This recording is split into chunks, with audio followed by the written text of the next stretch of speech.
Hi friends, welcome to our channel. இன்னைக்கு நாம பார்க்க போறது சூப்பரான ஒரு டெசர்ட் ரெசிபி தான். வாங்க வீடியோக்குள்ள போலாம். நான் ஒரு pan எடுத்துர்க்கேன். pan வந்து அடுப்புல வச்சிருக்கேன். panல 2 டேபிள் ஸ்பூன் வந்து sugar ஆட் பண்ணிக்கலாம். sugar வந்து லைட்டா மெல்ட் ஆகணும். அடுப்பு வந்து சிம்ல வச்சுக்கோங்க. sugar பாத்தீங்கன்னா லைட்டா மெல்ட் ஆக ஆரம்பிச்சிருச்சு. இப்போ இதுல நான் வந்து 1 கப் அளவுக்கு ஸ்ட்ராபெரி எடுத்துர்க்கேன். ஃப்ரெஷ்ஷான ஸ்ட்ராபெரி இந்த மாதிரி கட் பண்ணியிருக்கேன். அதை சேர்த்துக்கலாம்.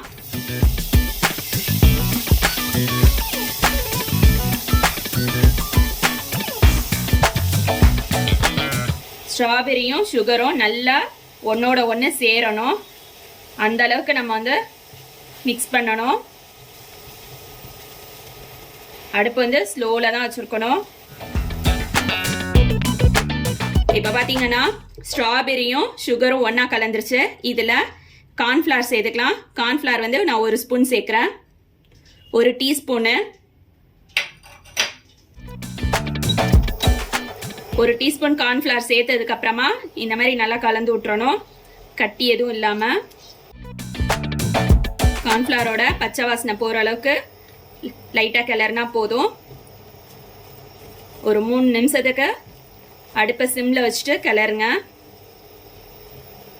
இப்போ அடுப்பு ஆஃப் பண்ணி ஆற வச்சிடலாம்.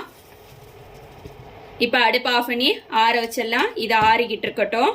நம்மளோட ஸ்ட்ராபெரி வந்து ஆறிக்கிட்டு இருக்க நேரத்துக்கு நாம் ஒயிட் சாக்லேட் எடுத்துக்கலாம். ஒயிட் சாக்லேட் வந்து மெல்ட் பண்ணணும். ஒயிட் சாக்லேட் மெல்ட் பண்ணுறதுக்கு அது கூடவே 1/4 கப் அளவுக்கு விப்பிங் க்ரீம் சேர்த்துக்கிறேன். ரெண்டையும் ஒன்றா சேர்த்து மைக்ரோவேவில் நான் சூடு காட்டிட்டு வரேன். சப்போஸ் உங்ககிட்ட மைக்ரோவேவ் இல்லை அப்படின்னாக்கா நீங்கள் டபுள் பாயிலிங் மெத்தடில் கூட மெல்ட் பண்ணிக்கலாம். நம்மளோட ஒயிட் சாக்லேட்டும் விப்பிங் க்ரீமும் மெல்ட் பண்ணியாச்சு. இந்த மாதிரி நல்லா மிக்ஸ் பண்ணிக்கலாம். ஒயிட் சாக்லேட் பார்த்தீங்கன்னா 150 கிராம் எடுத்திருக்கேன். விப்பிங் க்ரீம் வந்து 1/4 கப் அளவு எடுத்திருக்கேன். இதை கட்டி இல்லாமல் நல்லா மிக்ஸ் பண்ணிக்கலாம். இப்போ பார்த்தீங்கன்னா நம்மளோட ஒயிட் சாக்லேட்டும் விப்பிங் க்ரீமும் நல்லா மிக்ஸ் ஆயிடுச்சு. இதை ஆறட்டும். ஒரு ஓரமாக வச்சிடலாம். ஒரு மிக்சிங் பவுல் எடுத்திருக்கேன். ஒரு பவுலில் ஐஸ் வச்சுருக்கேன். அதுக்கு மேலே மிக்சிங் பவுல் வச்சுருக்கேன்.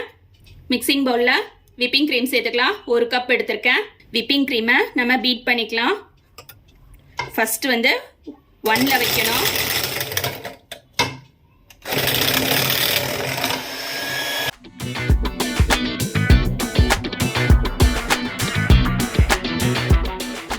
ஃபர்ஸ்ட் 1ல வச்சு பீட் பண்ணேன். இப்போ நெக்ஸ்ட் வந்து 2ல வச்சு பீட் பண்ண போகிறேன். 2ல பீட் பண்ணும்போதே நான் வந்து சுகர் வந்து 2 டேபிள் ஸ்பூன் எடுத்திருக்கேன். அதை பவுட்ரு பண்ணிவிட்டு இதில் ஆட் பண்ணிக்கிறேன். சுகர் வந்து 2 டேபிள் ஸ்பூன் ஆட் பண்ணிக்கிறேன். பவுட்ரு பண்ணினது.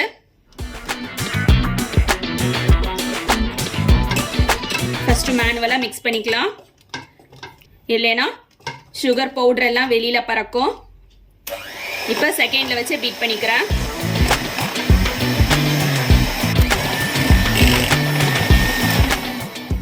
இப்போ பார்த்தீங்கன்னா நம்மளோட விப்பிங் க்ரீம் வந்து ரெடி ஆயிடுச்சு. இது மாதிரி தான் விப்பிங் க்ரீம் செய்யணும். ஒரு ஸ்பூன் வச்சு எடுத்து பார்த்தீங்கன்னா விழாது. இதுதான் அதோட கரெக்டான கன்சிஸ்டன்சி. இப்போ நம்ம ரெடி பண்ணி வச்சிருக்க விப்பிங் க்ரீமில் நம்ம ஒயிட் சாக்லேட்டில் கனாஷ் பண்ணியிருக்கோம். அதை கொஞ்சமாக சேர்த்துக்கலாம். கொஞ்சம் கொஞ்சமாக சேர்த்துட்டு மிக்ஸ் பண்ணலாம்.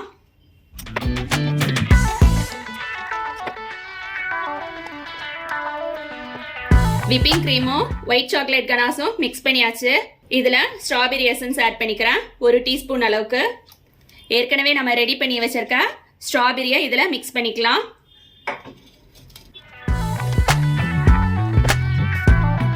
கொஞ்சமாக ஸ்ட்ராபெரி கலர் போட்டுக்கிறேன். Pink colour. நம்ம ரெடி பண்ண ஸ்ட்ராபெரியில் கொஞ்சமாக எடுத்து வச்சுருக்கேன். இது மேலே போடுறதுக்காக. இப்போது நம்மளோட ஸ்ட்ராபெரி மூஸ் வந்து ரெடி ஆயிடுச்சு. இதை வந்து நம்ம இந்த மாதிரி ஒரு கப்பில் ஊற்றிக்கலாம்.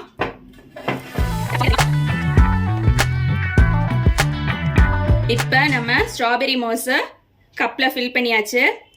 அதுக்கு மேலே கார்னிஷிங்க்கு நம்ம ரெடி பண்ண ஸ்ட்ராபெரி பல்ப்பை கொஞ்சமாக வச்சிடலாம்.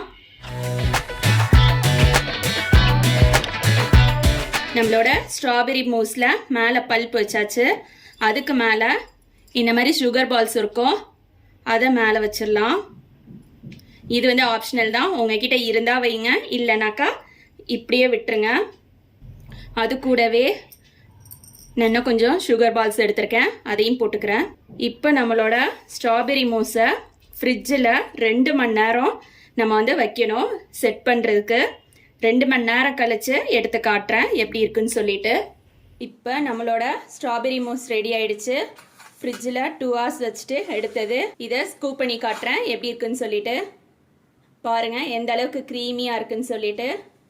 சூப்பராக இருக்குது. இதே மாதிரி நீங்களும் உங்கள் வீட்டில் செஞ்சு பாருங்கள். தேங்க்ஸ் ஃபார் வாட்சிங்.